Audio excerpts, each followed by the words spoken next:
श्रेष्ठ संत होते हैं, भारी से भारी कष्ट सहकर भी कभी ठाकुर जी से ये उलाहना नहीं करते, प्रभु हमारा प्रारब्ध दूर कर। नहीं, आप हमें प्रारब्ध फल भोगने की सामर्थ्य प्रदान कीजिए, और किसी भी परिस्थिति में हे नाथ मैं आपको भूलूं नहीं। भुंजान एवात्म कृतम विपाक। बोले शंकर जी, जब एक मथुरा से जब गिरिराज जी जाते हैं तो अड़ींग आता है। अड़ींग एक राधा कुंड होकर के गिरिराज जी जाते हैं, उसमें अड़ींग नहीं आता है। और इधर मथुरा से जाते हैं जब गोवर्धन, तो अड़ींग आता है। अड़ींग में एक कुंड है, कमल कुंड। पुरानी बात है, ये चरित्र हमें श्री मास्टर बाबा ने सुनाया था, परम पूज्य श्री रामदास जी महाराज। तो एक महात्मा रहते थे, बंगाली महात्मा थे, बहुत बड़े नाम जापक थे। ऐसी फटे पुरानी गुदड़ी ओढ़ के रहते और खूब भजन करते थे। वृद्ध थे, आयु भी खूब थी। और एक उनका शिष्य था, चेला था, वो भी ऐसा गुरुनिष्ठ था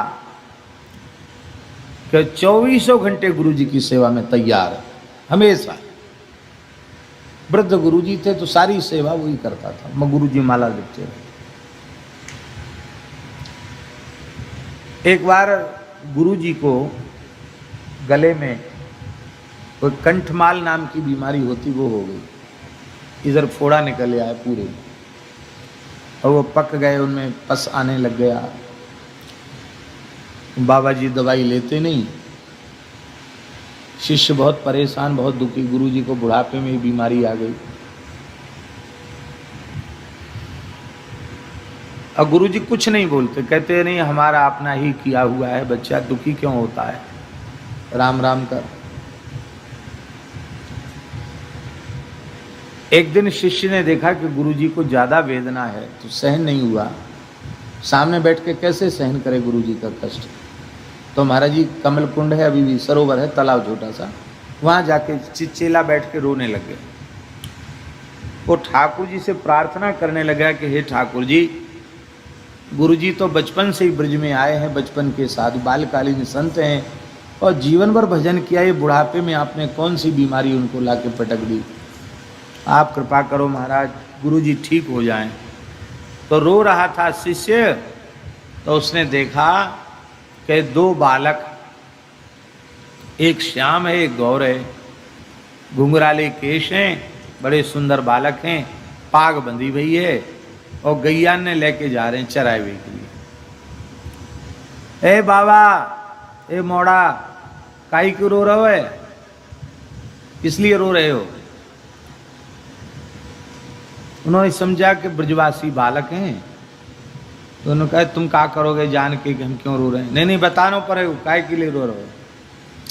ले हमारे गुरु जी को ऐसी ऐसी बीमारी हो गई, इसलिए रो रहे हैं। तो ले तू रोवे मत, तेरे गुरु है, हम अवई ठीक कर दें, पर तेरो गुरु है बड़ो हठी, वो मानेगो ना है, वो पूरा प्रारब्ध भोग के ही मानेगो। नहीं, अब तो कोई ऐसा मिल जाए जो गुरु जी को ठीक कर दे। वो महाराज जी कोई दूसरे नहीं थे, कृष्ण बलराम थे वो। तो ठाकुर जी ने वहीं कमल कुंड के पास से एक लूखड़ी, एक जड़ी बूटी उठाई, और बोले इसको ऐसे ऐसे पानी में मसल देना, ऐसे जल लगा देना, रात को सोते समय गुरु जी के, साफ हो जाएगा, बीमारी खत्म। तो महाराज जी उनके गले में, उस शिष्य ने रात को पस पहुँचने के समय ही और लगा दिया, वो जड़ी बूटी वाला थोड़ा सा जल लगा दिया। सवेरे गुरु जी उठे तो उन्होंने देखा कि गायब, न फोड़ा न फोड़े का चिन्ह, बिल्कुल ठीक।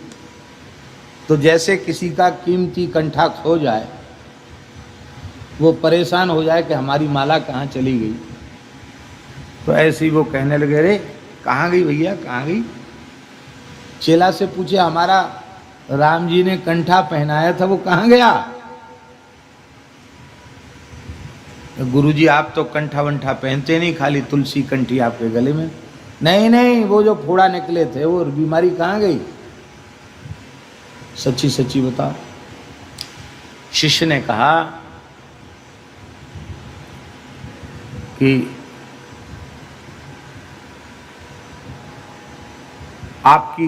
आपको कल बहुत अधिक वेदना थी, इसलिए हम चले गए थे आपके पास से और ऐसे ऐसे रो रहे थे। 2 बालक मिले और उन्होंने एक जड़ी दे दी, उसी को जल के साथ लगाया, उसी से आपका बीमारी ठीक हो गई। गुरुजी बहुत नाराज हो गए, बोले तुमने हमारा यह जन्म तो नष्ट ही कर दिया।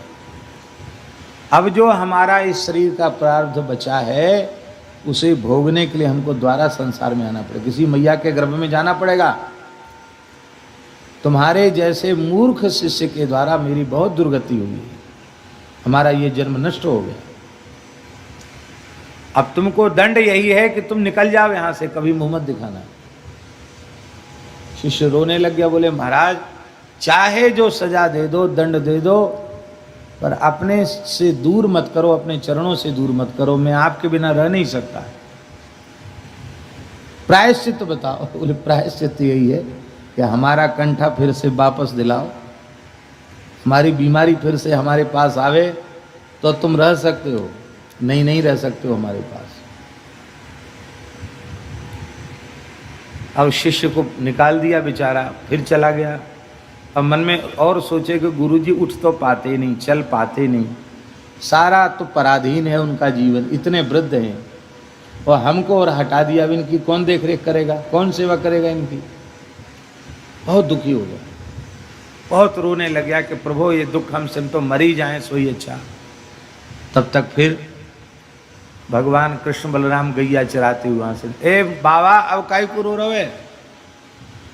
तो फिर पूरी बात बताई उन्होंने। बोले हम तो कल ही कह रहे कि तेरो गुरु बहुत हठी है, मानेगो नहीं, फिर ते कंठा पहरेगो, अब बोल तेरी क्या इच्छा है? बोले हम गुरु जी को तो छोड़ नहीं सकते और शिष्य सेवा करना हमारा धर्म है। अब गुरु जी की आज्ञा है कि हमारा कंठा फिर से वापस दिलाओ। तो ठाकुर जी ने फिर एक लुकड़ी उठाई और एक कमंडल के पानी में घोर के गुरु जी को लगा दो, कंठा वापस आ जाएगा। बोलो भक्तवत्सल भगवान की।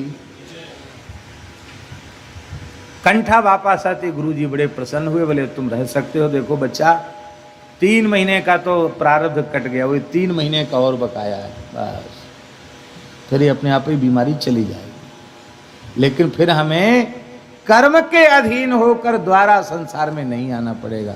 राम जी की इच्छा से आए वो कोई बात नहीं, भगवान की लीला में उपस्थित हो में कोई बात नहीं, लेकिन कर्म के अधीन होकर हमें जन्म नहीं लेना।